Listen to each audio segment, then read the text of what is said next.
A very warm welcome to everybody who is joining us this afternoon. Cool. So MyMirror is hosting this workshop in light of Mental Health Month in Australia. And today I will be speaking to you all about nurturing resilience, so stress management and self-care essentials. So my name is Bridget and I'm the clinical lead here at MyMirror. For those of you who don't know MyMirror, we are an online telehealth platform and we have a large team of psychologists across Australia providing psychological support and services to clients Australia-wide.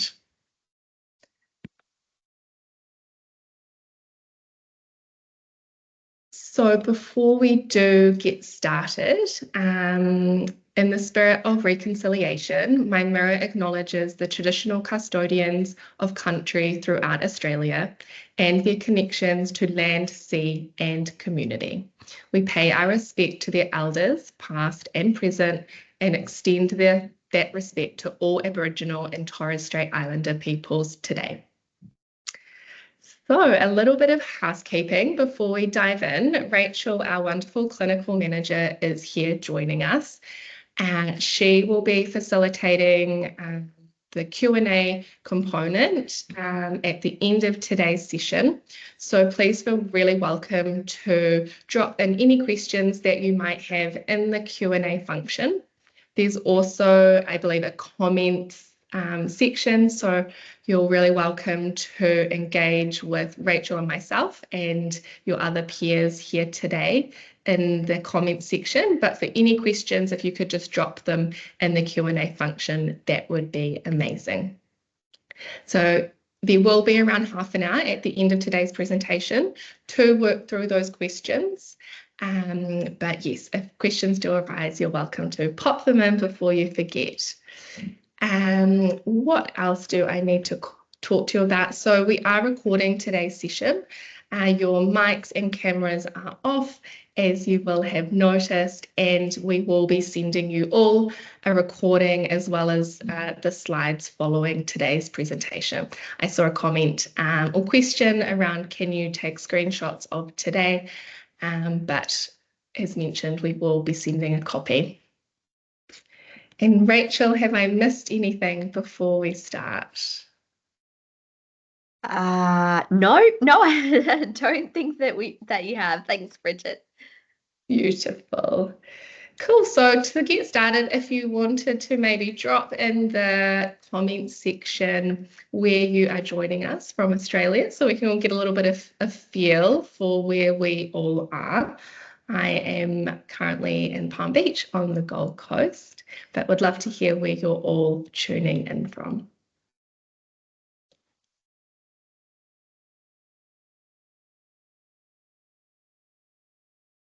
Perfect. So to kick off today, what is stress?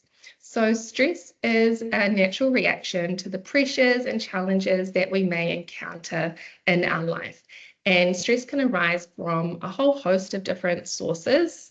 It could be work demands, it might be personal relationships, financial issues, or major life changes or transitions. So often there's really negative connotations surrounding stress, but not all stress is bad.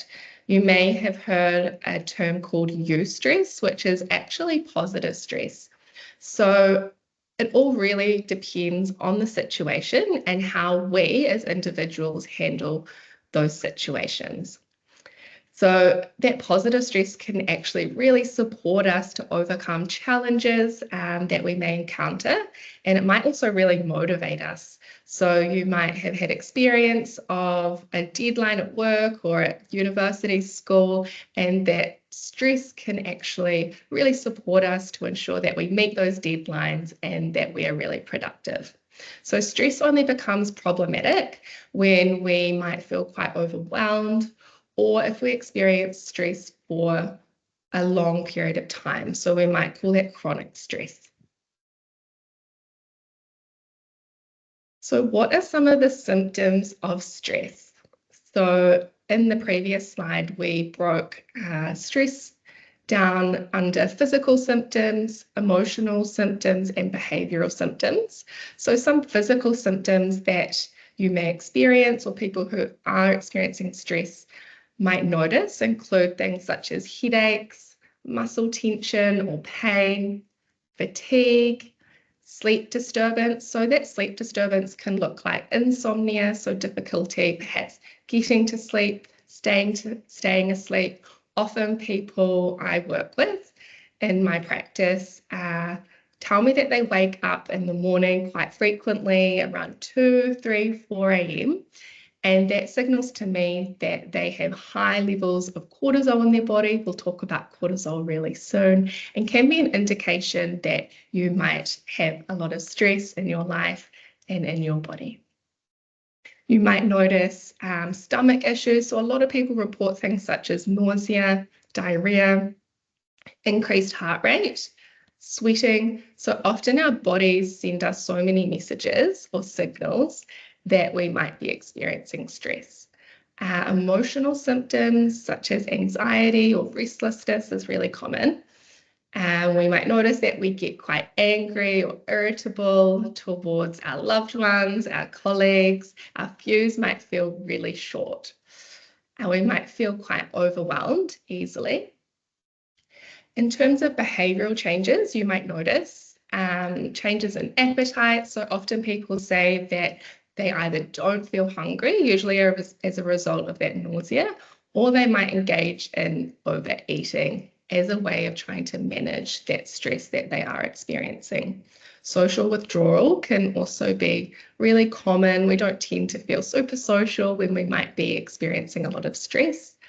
And we might also notice that we start leaning on some not so helpful or healthy coping mechanisms, perhaps alcohol or recreational drugs. So I'd love for you now to perhaps take a moment to reflect on how you personally maybe experience stress. So considering any physical symptoms that you might notice in your body, any emotional symptoms, and any behavioral symptoms. So it could be supportive or helpful to maybe close down your eyes, to think back to a moment recently when you might have felt stressed, and consider what messages or indications there are for you personally when you experience stress. If you have a journal or a diary, you might like to jot down some reflections. And you're really welcome to share anything in the comment section as well. So feel free to let everybody else here today know perhaps how you personally experience stress. I believe that sharing can be really powerful and really normalizing some of those symptoms that we might be experiencing.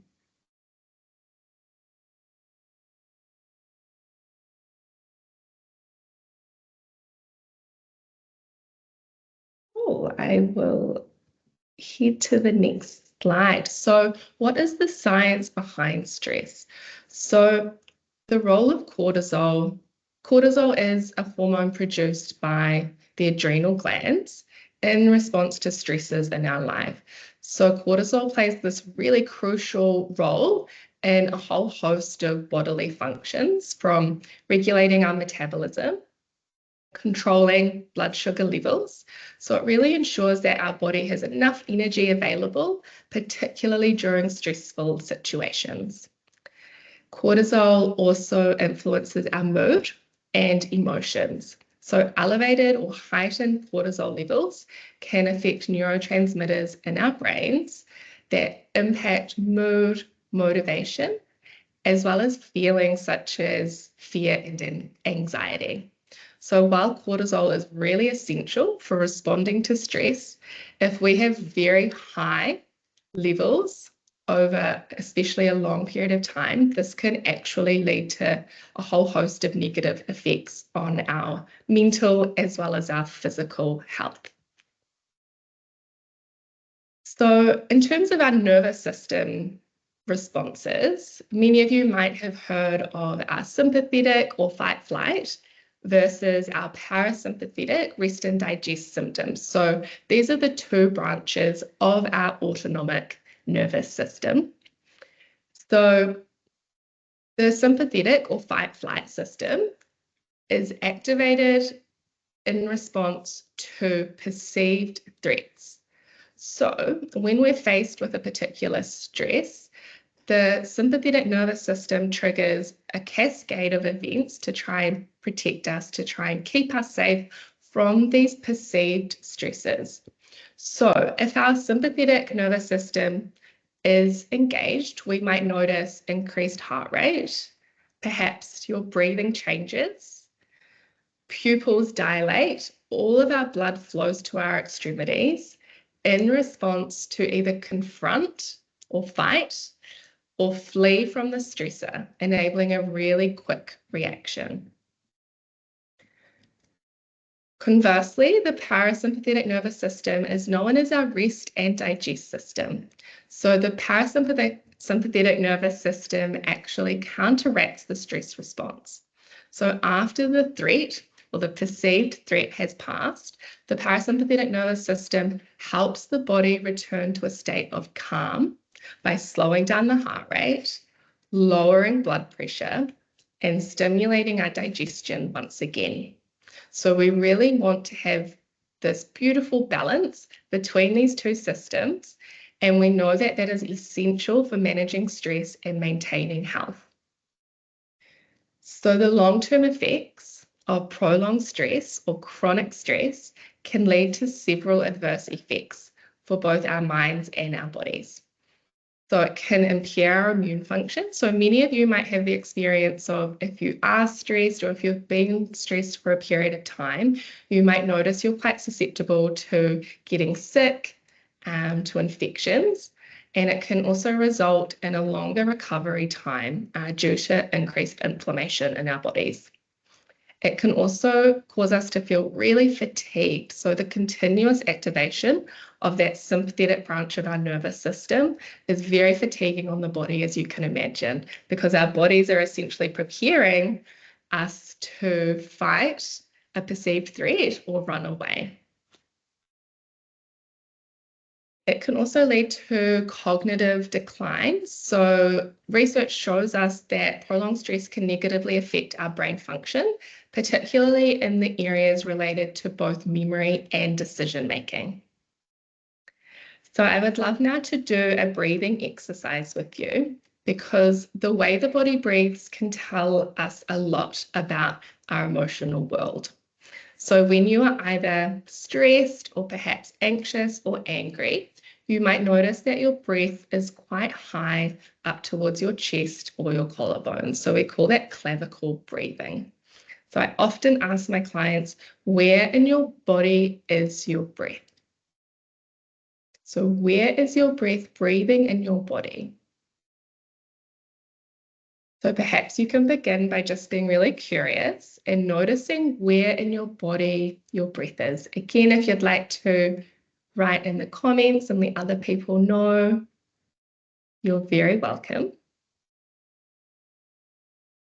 So when we're feeling a little bit more at peace or a little bit more calm, that parasympathetic branch of our nervous system is activated. You may notice that your breath is deeper down towards your belly or your diaphragm. So the exercise that we're going to do today engages the parasympathetic nervous system, and we know it is perhaps the quickest way that we can interact with our body's stress response. And it's simply by adding length to our exhale. So please feel really welcome to get comfortable wherever you may be seated.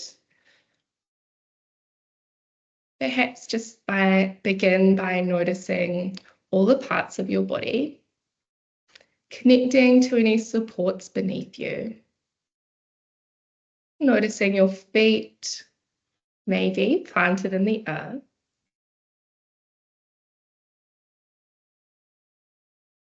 All of the supports holding your body here in this moment. And from here, the invitation is to notice once again where in your body your breath is. And from this place of noticing, on your next inhale, counting for 3. So your rhythm and timing, counting for 3. Holding at the top and exhaling for your count of 4.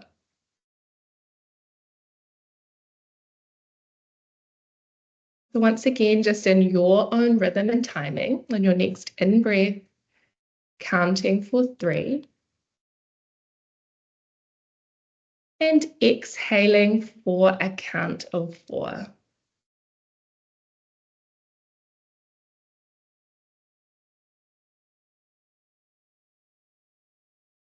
And then as you're ready, you might choose on your next inhalation to inhale for a count of 4, exhale for a count of 5. So again, in your own rhythm and timing, maybe inhaling for a count of 4, exhaling for a count of 5. All the while, simply just noticing whatever you might be noticing in this moment. Not straining, so never want to strain or force. The encouragement is to breathe in a way that feels natural and easeful.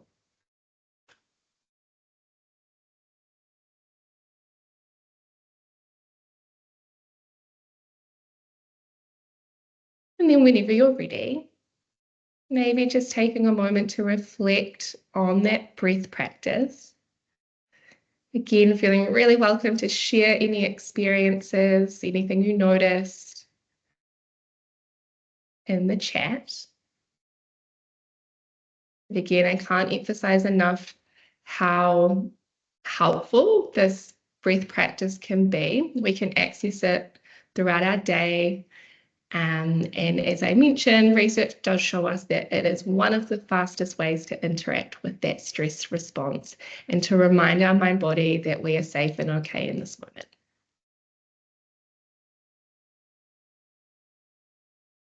So moving now to identifying personal triggers. So stress triggers are either events, situations, or thoughts that might elicit a stress response in our bodies. So the ways in which we can identify our own personal triggers are to keep a daily journal and simply just notice any stress-inducing situations, thoughts, and feelings. And we can do that by checking in with our mind body, doing a weather report, noticing those behavioral, physical, and emotional symptoms that we spoke about earlier. We can also keep a thought record. So you could choose to track situations that evoke stress and analyze the thoughts, responses, and behaviors associated with that situation. So now I'd like you to take a moment, if you would like, to reflect and write down some of your own personal stress triggers.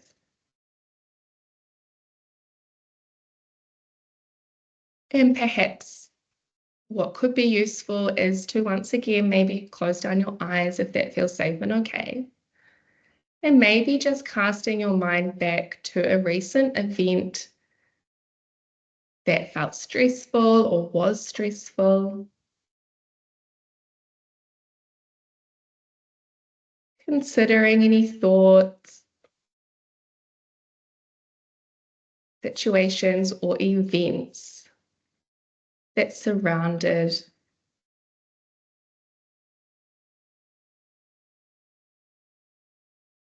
the stress response.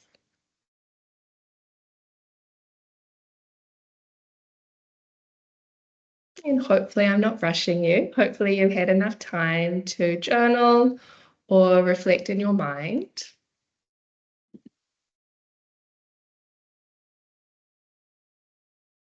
So now moving to an introduction to cognitive behavioral therapy, which some of you might be familiar with, especially if you have engaged in psychological support or you've seen a psychologist or other mental health professional. So CBT is an evidence-based modality that really focuses on the interconnection between our thoughts, feelings, and behaviors. So it is grounded in the understanding that our thoughts significantly influence both our emotions and behaviors. So I'd love now to reflect on unhelpful thoughts that you have during stressful situations. So often people can have unhelpful thoughts that can really exacerbate their feelings of stress.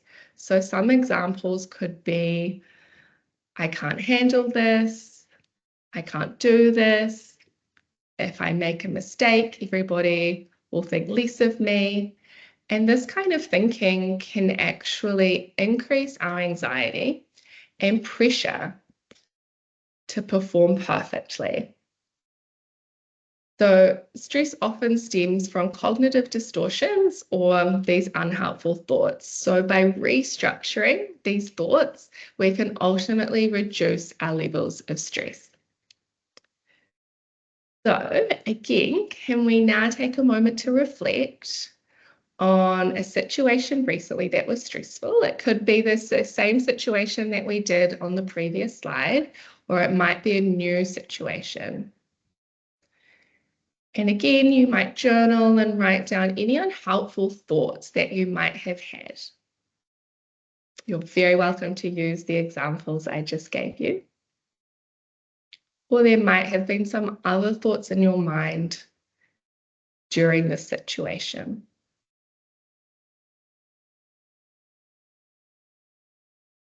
Again, you're really welcome to share any thoughts that are coming to mind with your peers in the chat.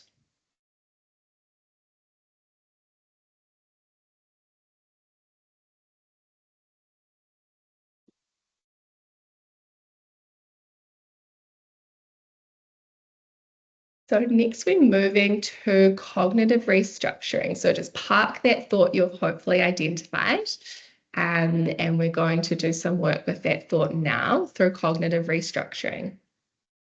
So this is the technique or a technique from CBT that involves identifying and then challenging the distorted thinking patterns or unhelpful thought. So common cognitive distortions, which is just a fancy word for unhelpful, include catastrophizing. So often you might notice that a lot of your thoughts are centered around the worst possible outcome happening. Or you might notice that your thoughts are very black and white. So that means that you're seeing a situation in quite an extreme way. So very black or very white, and there's no middle ground. So the goal of cognitive restructuring is to really replace these unhelpful thoughts with a more balanced or rational perspective. So the steps in cognitive restructuring include identifying the thought, which you've hopefully already done. So this specific thought is the thought that is causing the distress. It's really important that we hone in on what that thought is, because in this way we can develop the self-awareness and mindfulness to start catching up negative thinking patterns in real time. We then want to challenge the thought's accuracy. So we can do this by asking questions such as, what evidence supports this thought? So do I have any evidence to support this thought? Again, just thinking if there's any evidence to support the thought you've identified. You could be writing it down. Another thought could be, what evidence do I have to contradict it? Or evidence to not support the thought? Another question could be, am I potentially exaggerating the situation? And perhaps how would I view this situation if a friend were experiencing it? We then move to replacing it with a more balanced, rational, or more helpful thought. So we want to move to developing a new thought that is far more realistic, far more constructive, and far more helpful. So the thought should acknowledge the potential complexity of the situation, but we don't want to fall into any of those distortions. So hopefully you're taking some time to come up with your new, more healthy, helpful, balanced thought. Again, you might choose to share your old, not so helpful thought and now your new, more helpful thought in the chat. I can't see the chat function at all. All I can see is Rachel's lovely face. Oh. So the next CBT strategy that we're talking about today is behavioral activation. So this is an approach that really focuses on engaging in positive activities to enhance mood and also combat avoidant behaviors that we know are really inherent in anxiety, depression, and when we're feeling stressed. So it is often used in the treatment of depression and anxiety, and it really helps clients or individuals reconnect with those activities that bring joy, fulfillment, and pleasure. So when people are experiencing stress, they might notice that they do withdraw from meaningful activities, and this gets them into this really unhelpful cycle of negative feelings and increased stress. If we withdraw from activities, from people, it can perpetuate feelings that we might be experiencing like isolation or helplessness. So by engaging really consciously in these activities, participating in the gym or anything else that might bring you joy, we can break the cycle and improve our mood overall.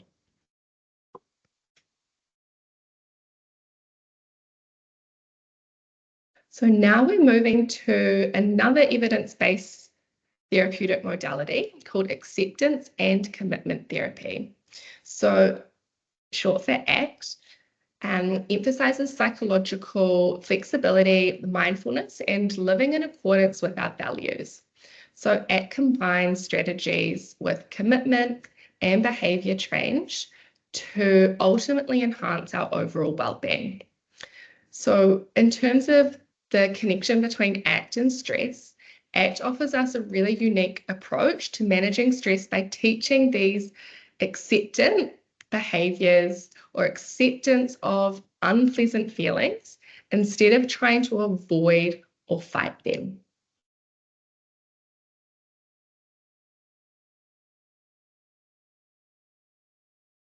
So some really key strategies from ACT include, firstly, mindfulness. So mindfulness is the practice of paying attention to the present moment with awareness and without any judgment. So we simply learn to observe all of our thoughts, feelings, emotions, sensations as they arise. And in this way, we allow ourselves to experience them more fully. We focus on the here and now, and by doing so, this can reduce our levels of stress and enhance our overall well-being. Secondly is diffusion. So this helps us to create some space and some distance between ourselves and our thoughts. So we get to a place where we realize that we're not our thoughts. So often we're living our life as if our thoughts are the absolute truth. And when we do this, we become entangled in negative or distressing thoughts, which, as we all know, is super unhelpful. So when we practice diffusion, we unhook or defuse from these thoughts and create that space and distance between us and the thoughts. And this can reduce the power that these thoughts have over us and ultimately reduce our stress levels. So we're going to do an exercise in practicing this technique of diffusion. So I would like you to consider or think of a current stressor that you have in your life at the moment. It could be a work deadline, maybe a personal relationship, or maybe a financial concern.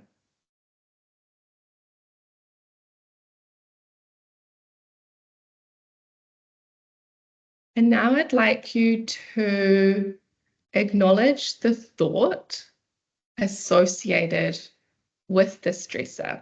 So there might be several thoughts, but perhaps just considering one thought associated with the stressor in your life. An example could be, I'm going to fail at this project at work.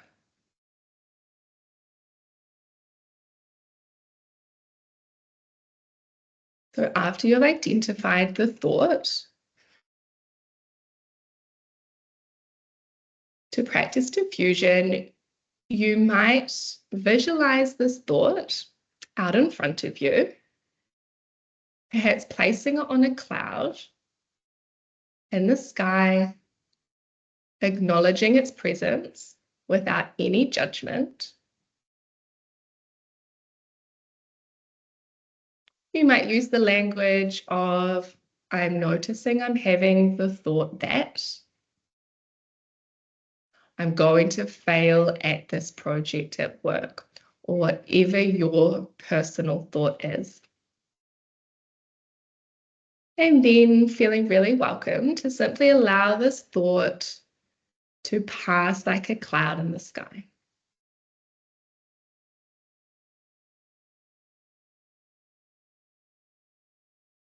Just noticing the experience of practicing that diffusion, that unhooking.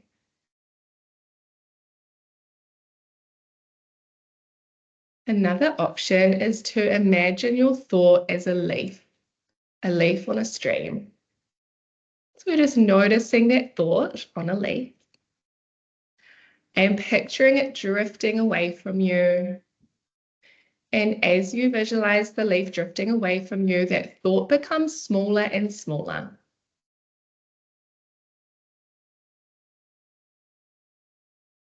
Again, just taking a moment to notice any shifts or changes or how that experience was for you. Again, feel really free to share your experience in the chat. We would love to hear.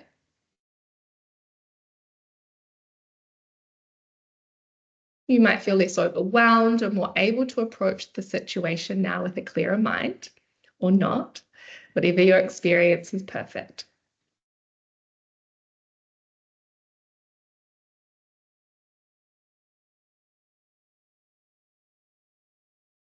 So some more strategies from ACT to support enhancing our resilience. So ACT really teaches us, again, as mentioned, to accept our thoughts and our feelings. So accepting that difficult emotions and thoughts is crucial for our emotional well-being. So instead of avoiding or suppressing, acknowledging them as a really natural and normal part of this human experience. When you accept, as opposed to fight or run away or avoid or not want to feel, you actually reduce the power that these thoughts or feelings have over you. And in this way, we can navigate our stresses more easily. So the benefits of acceptance means that we can potentially reduce our emotional distress. We become more emotionally flexible. So we can adapt to our changing circumstances without becoming so overwhelmed. And we can increase self-compassion. So recognizing that everybody experiences challenges fosters a much kinder attitude toward yourself. So moving to committed action. So this is all about value-driven goals. So identifying your personal values is really essential for creating a fulfilling life. So once you know what truly matters to you, whether that be family, career, health, personal growth, you can commit to actions that truly align with these values, even in the face of adversity. What else is really, really important is for you to build a supportive network. So cultivating relationships with supportive individuals can really support us, support our resilience during challenging moments in our lives. So what is the neuroscience telling us? So research indicates that regular mindfulness practice can actually lead to significant changes in how our brains function. So specifically the prefrontal cortex. So mindfulness activates the prefrontal cortex, and this is the part of our brain that is responsible for all of our higher order functions, such as emotional regulation, decision making, and impulse control. And this activation helps individuals to manage their emotions more effectively. It also decreases activity in our amygdala. So the amygdala is a region in the brain in our limbic system that processes fear and stress. So we know that a mindfulness practice decreases this activity. And this reduction can lower those feelings of stress, of anxiety, and it can boost our resilience. So fostering emotional awareness and regulation is so important, so we can navigate those stresses in a far more balanced and calm manner. So moving to self-compassion, once again, self-compassion really involves treating ourselves with kindness, understanding, and acceptance during difficult times, rather than engaging in self-criticism. So often we might notice that the way we speak to ourselves is nothing like we would ever dream of speaking to our loved ones, anybody we care about in our lives. So it's so important that we treat ourselves with that same kindness and respect that we give others.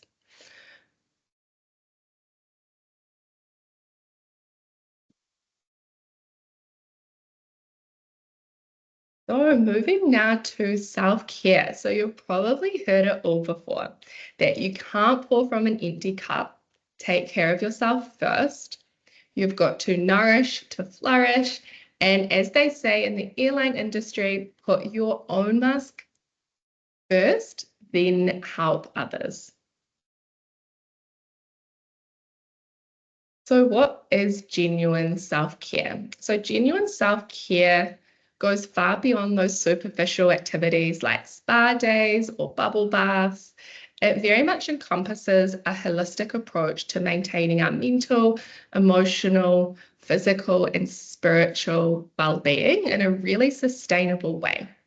So genuine self-care involves understanding your needs, recognizing your stresses, and actively engaging in practices that promote long-term health and happiness.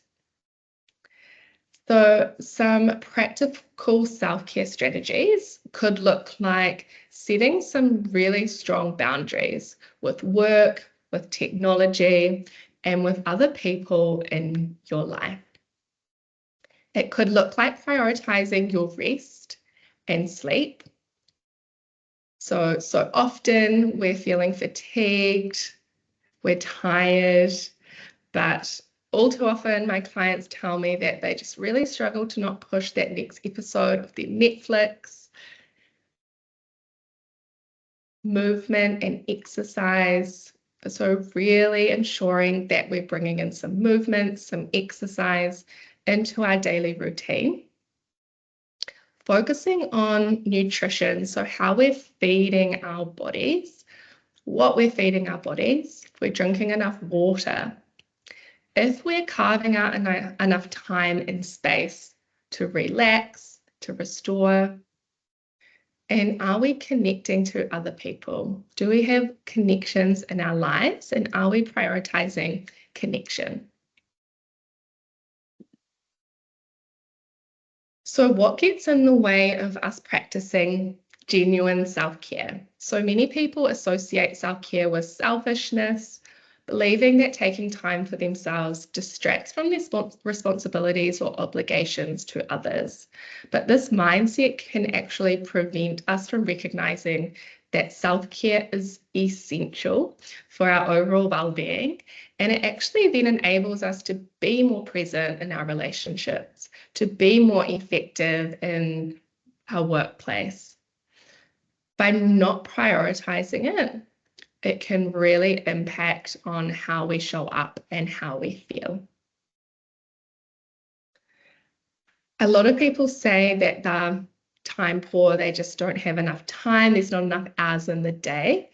However, it's really important that we consider how we can carve out even just micro moments of self-care throughout our day, whether that's taking 5 minutes to have a cup of tea in the sun, go outside with your shoes off and stand on the grass, whatever it might be. Some people treat self-care as a reward for completing tasks or achieving goals rather than a regular practice.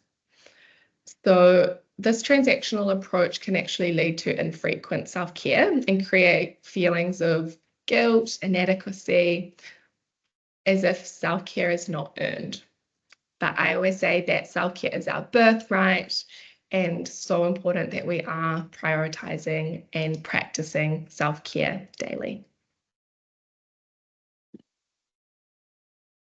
So now we're moving to this interactive exercise. So you're welcome to take a moment to look at this self-care wheel.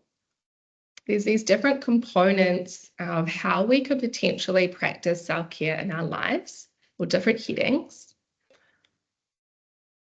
So you're welcome to take a moment and perhaps rate from 1 to 10 how strong you are in this particular segment. 1 being terrible, not so great at all, 5 being okay, 10 being excellent. I am absolutely practicing this particular heading.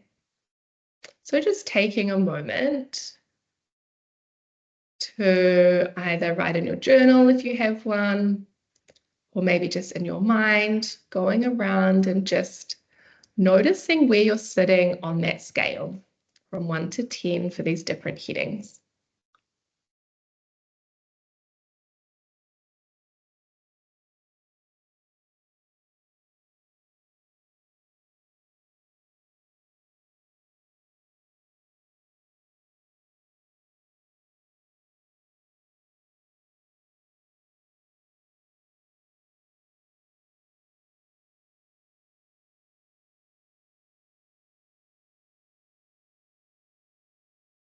And then as you're ready, perhaps taking a moment to consider what areas might need more attention in your life. Is there certain things that you're completely neglecting at the moment? Are there certain things that you're really prioritizing and you're doing really well at?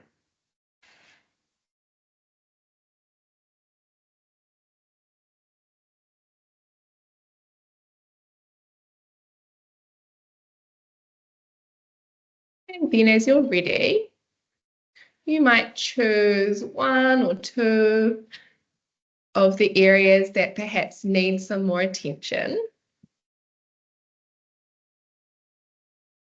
and consider what an actionable step might be to improve the balance, to get that from maybe a 1 or a 2 higher up on the continuum, heading more towards a 10. What are some actionable steps that you can take? Again, please share them in the chat if you would like. We'd love to hear.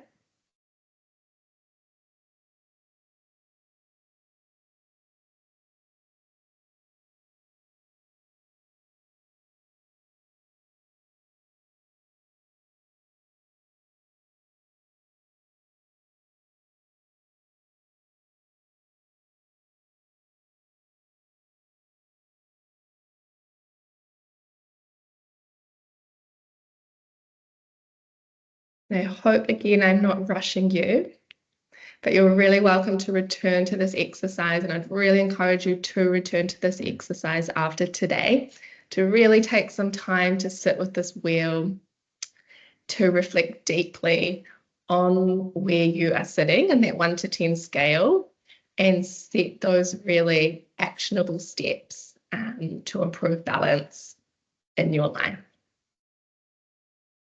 You might also choose to create a metaphorical self-care type toolbox. So certain practices or exercises that you might choose to access in your day-to-day, within your week. Sometimes we teach creating a self-care menu.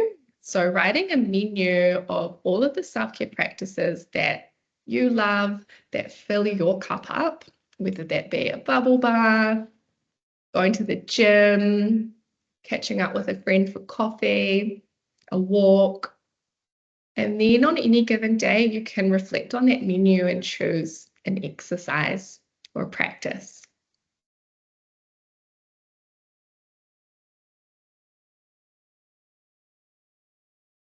So to summarize our stress management strategies, we have mindfulness and meditation. So engaging in a mindfulness or meditation practice daily to enhance your awareness and reduce potential symptoms of stress or anxiety. Would really encourage you to try and bring in a daily meditation practice.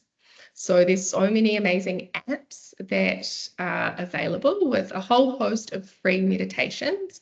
Insight Timer is one of my favorite apps to use. I believe it's the world's largest meditation community.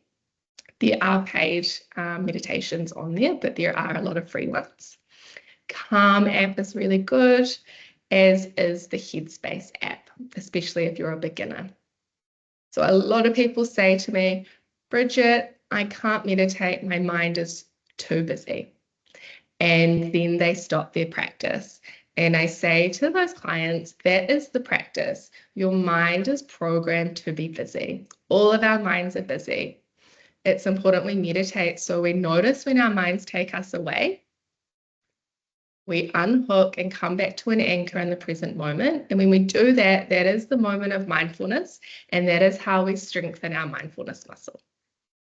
So even if 5 or 10 minutes feels too much, you can begin by doing a 1 minute or a 2 minute practice, keeping in mind that mindfulness and meditation can look like different things to different people. For some people, a walking meditation might be far more in reach than the thought of lying in stillness or sitting in stillness for a period of time. You might bushwalk. That could be a form of a mindful meditation. So again, just finding what works for you. We're also different. The cognitive behavioral techniques that we explored, so really challenging or noticing the unhelpful thoughts or the cognitive distortions that are playing out, challenging them and reframing. And then we've got the behavioral activation. So scheduling in those really enjoyable activities in your day. I always encourage clients to bring up a calendar, whether that's an online calendar, an old school diary, and carve out time and space for exercise. You can also do this for your self-care practice. In this way, you've scheduled it, you're going to reduce the mental load of having to think about doing it. And it's like an appointment with yourself that you don't miss. Active breaks. So again, circling back to that idea of being time poor, as many of us are, something we can practice is exercise snacking. So that could look like stair climbing, jumping jacks, push-ups, lunges. And research actually shows that exercise snacks performed throughout the day can be more beneficial than a 1 hour stint at the gym if you've been sitting on your butt all day. So exercise snacking is really powerful. I'd really encourage you to do it. I know we all have time to do 2 minutes of lunges, 30 seconds of jumping jacks, whatever your jam. So the importance of self-compassion practices. So really supporting yourself to talk to yourself kindly, catching out that inner critic, again, that we all have. Trying to speak to yourself as you would somebody you love or deeply care about. You might use affirmations to foster a more positive mindset.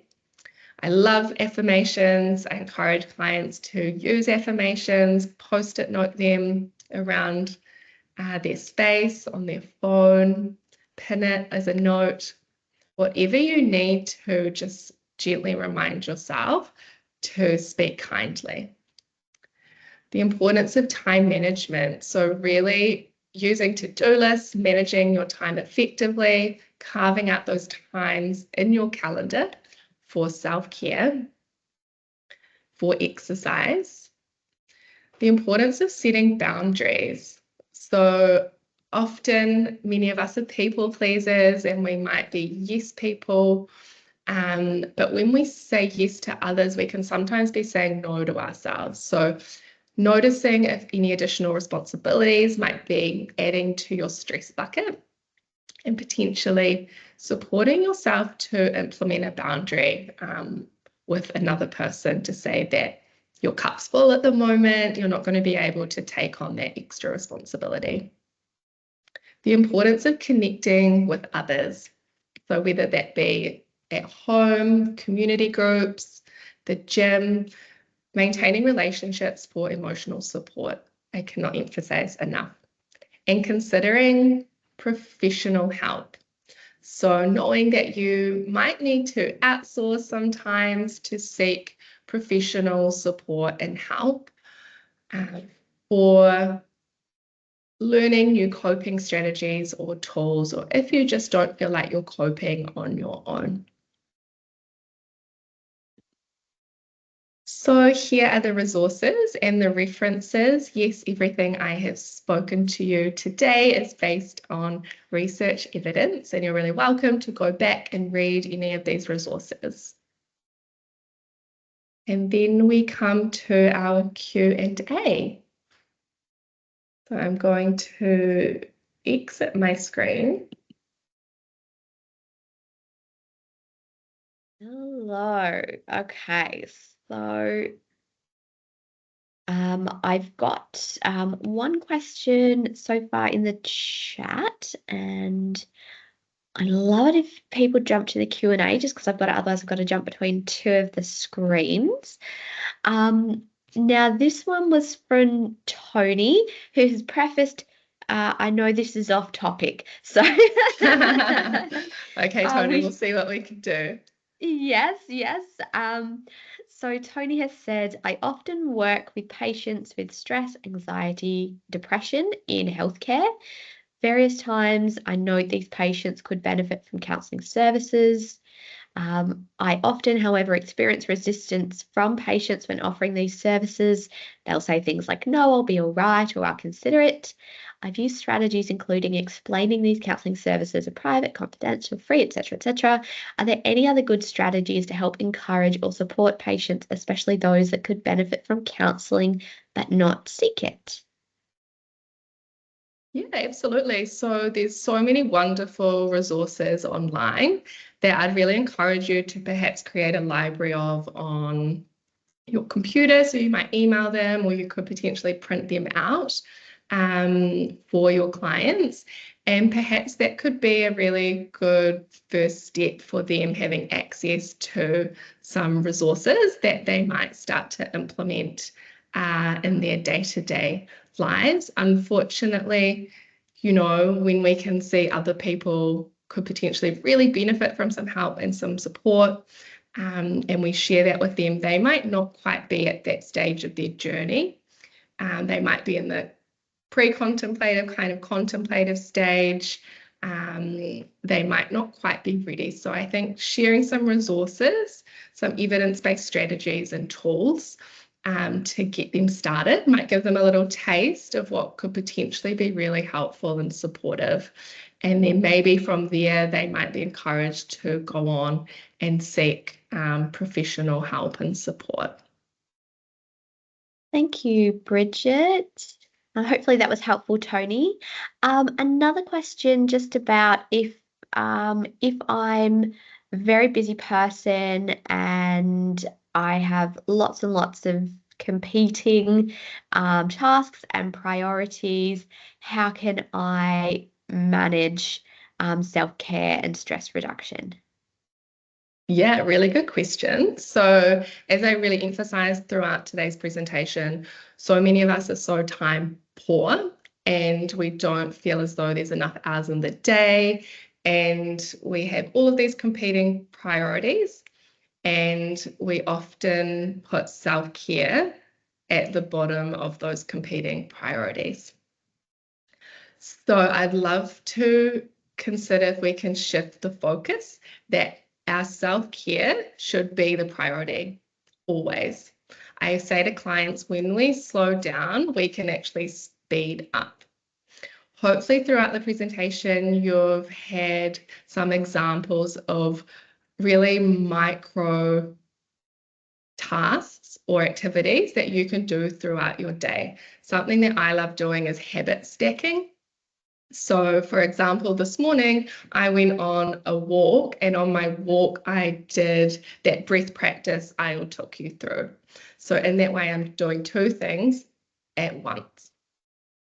And there's a whole host of other things that you can do in terms of habit stacking. A lot of people like to have a shower and engage in a mindfulness practice. So really noticing, the water on your skin, or when you're eating a meal, you might be really present and just noticing the textures, the tastes. So in this way, we can hopefully bring in some really micro moments of self-care throughout our days, sitting alongside tasks or activities that we have to do. I'm hoping you shower most days. Hopefully you walk maybe around the block. So I hope that's helpful. Amazing, thank you. We have a comment, and I'll preface this one with we're psychologists, so we can't necessarily provide recommendations about medication. But someone asking some questions about, being interested in any advice on cognitive behavior therapy and, meditation. I thought it said medication. We're good.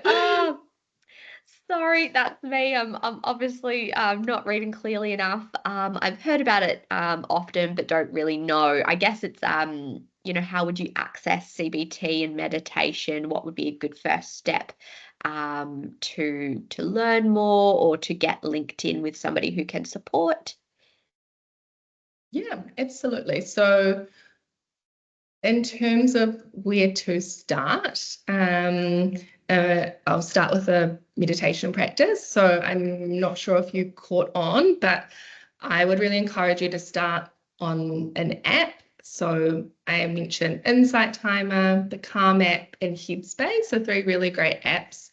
And they all have search functions, so you can kind of tailor or ask the app for a meditation that might suit what you're needing, whether that be a breathing exercise, a grounding exercise, a walking meditation. And it's really important just to get a feel for what works for you. We're all Smiling Mind too. Thank you, Robin. Forgot Smiling Mind. Is a really great place. And yeah, sometimes there's certain meditation teachers or voices that might resonate with you. Some might actually be a bit activating or not relaxing. So I'd encourage you just to be really curious and try some of those out and take it from there. But try to perhaps start smaller, especially with the meditation practice. Sometimes people are put off meditation because they think it's sitting cross-legged, staring at something like a candle for half an hour.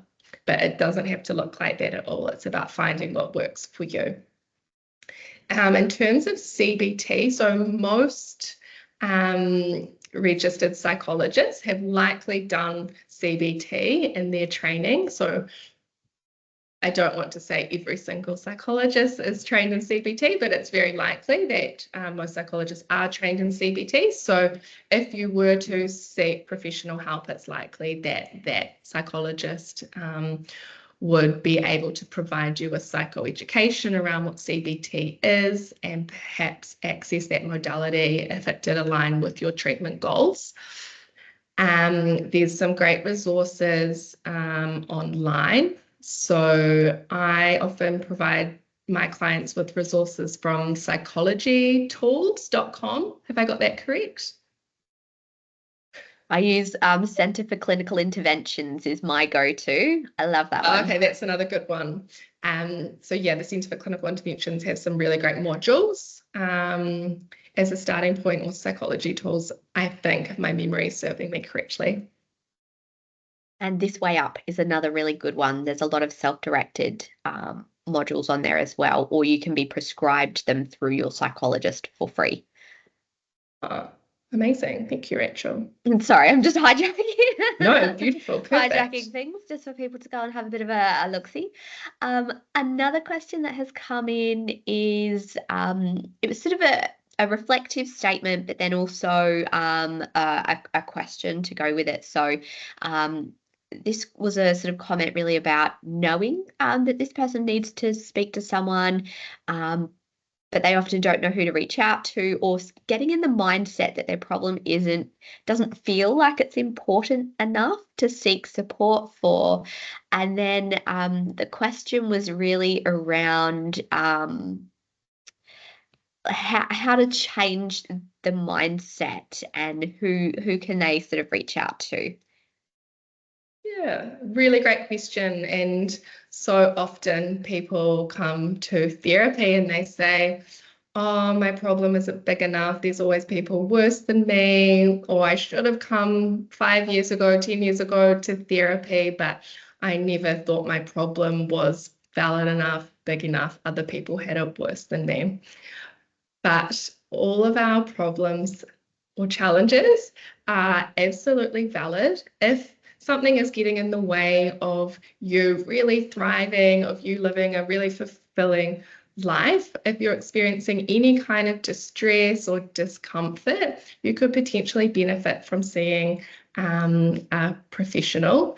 And often a big piece of work within that space might be around, really validating that you belong in the space, that you're allowed to seek help. And perhaps doing a lot of work around that self-compassion that I spoke about in the presentation. So how you're talking to yourself. If a friend came to you and said, oh, my problem isn't big enough, what would you say to them? We're often more compassionate to others than we are to ourselves. I think that's a really nice statement. I have another question. So one of the participants sort of described some really challenging events that had happened in, the last little while. And while they're in a really good space now, they mentioned, is there any advice you can recommend if I'm recalling those situations inaccurately or in a negative way? And sort of made a statement that they try to look at the positives in the situation. So I think it was around, getting caught up in, past thoughts, worries, memories, or even possibly inaccurate recollections of how they might have experienced those events.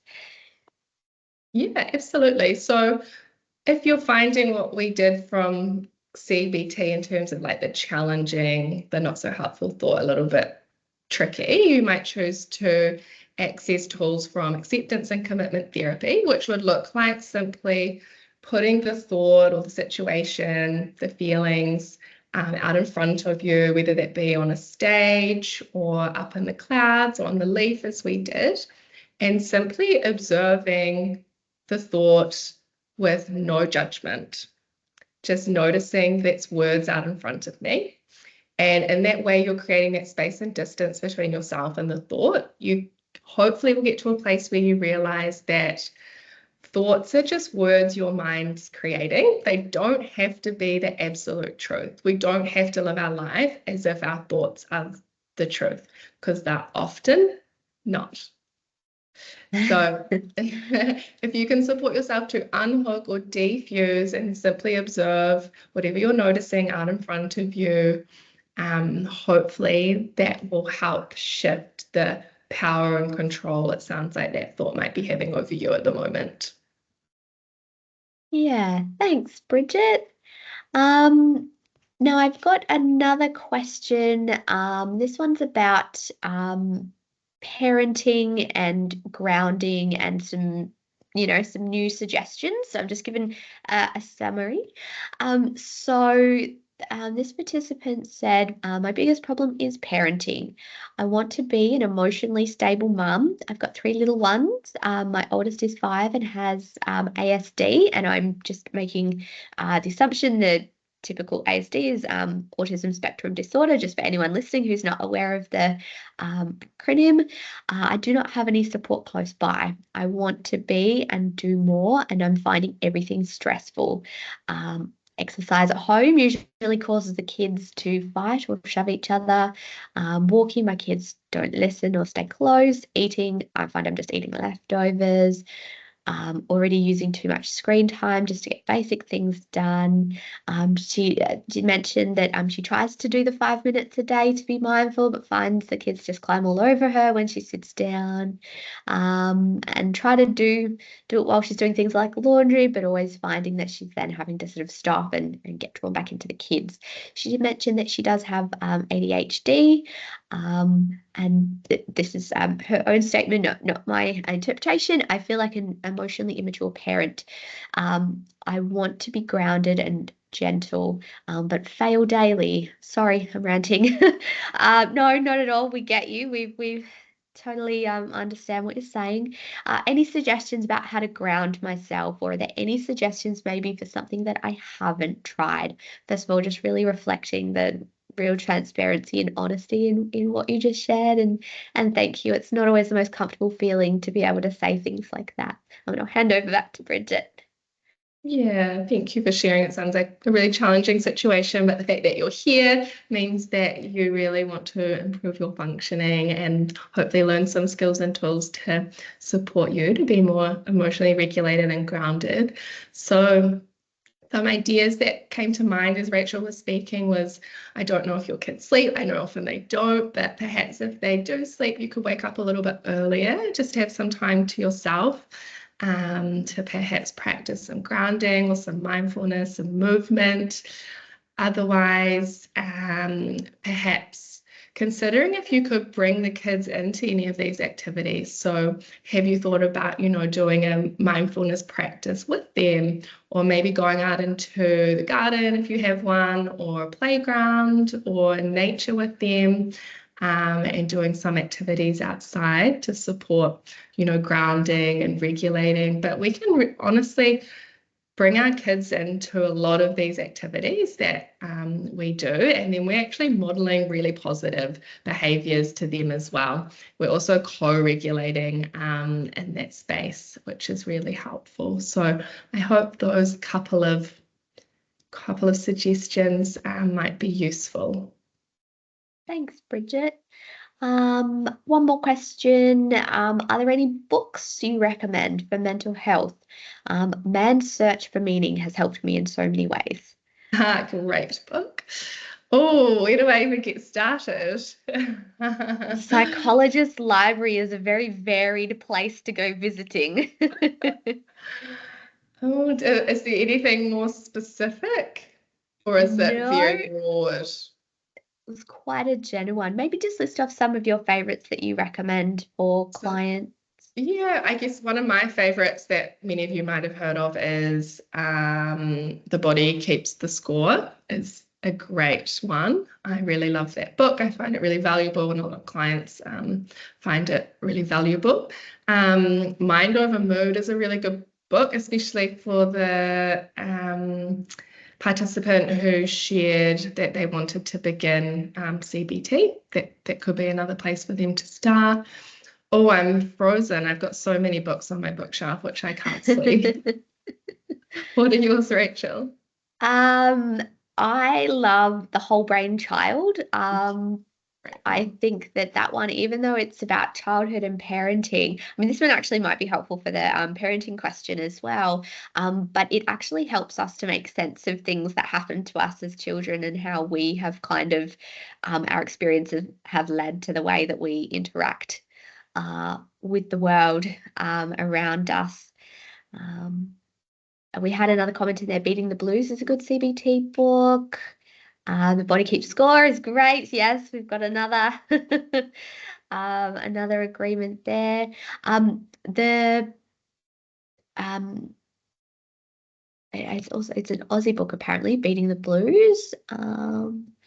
And then there was a sort of a follow-up, maybe not a question, but a statement to the parenting topic about that she does definitely try to do some of those activities. All three just fight to be closest to me, and that she tries to switch it up, which is, quite challenging if you're single parenting or that you don't have a lot of support around to really Yeah. Alrighty, so we've probably got chance for maybe one or two more questions if anybody has any. Oh, we've got another two, another recommendation. I loved The Myth of Normal. Talks a lot about mental health and past traumas. And a comment, how often do you guys do these presentations?